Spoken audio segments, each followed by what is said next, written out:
Vijayakanth sir சொன்னாரு. ஆனா நம்ம அண்ணன் கேப்டன் அவர்களுக்கு மட்டும் இல்ல,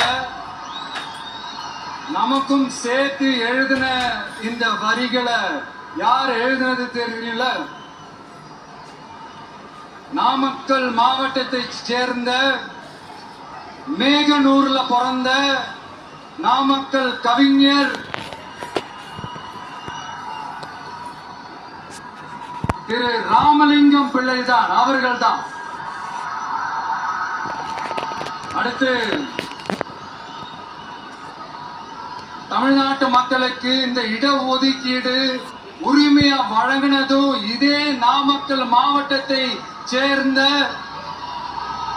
திருச்செங்கோடு பகுதியில இருக்கிற ஒருத்தர் தான்.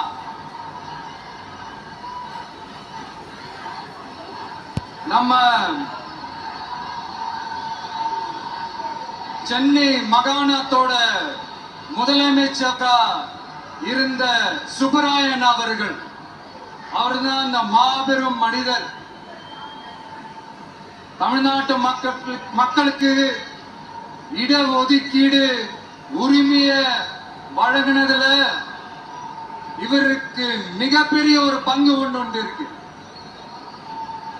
அதுதான் இந்த கம்யூனல் GO 1071 அதை கொண்டு வந்து பட்டியலின மக்களுக்கும் பிற்படுத்தப்பட்ட மக்களுக்கும் இதை வழங்கினார்.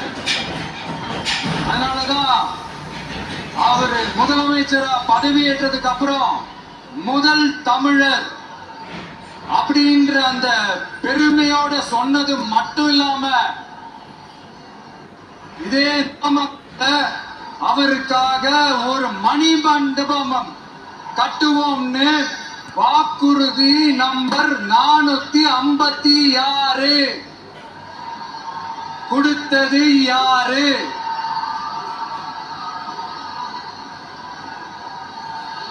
சொன்னாங்களே, செஞ்சாங்களா?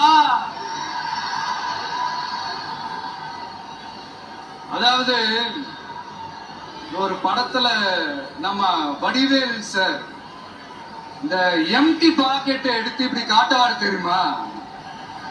அந்த மாதிரிதான் ஒவ்வொரு வாக்குறுதியும் படிச்சுட்டு அந்த எம்டி பாக்கெட்டை இப்படி நம்ம காட்ட வேண்டியதுதான்.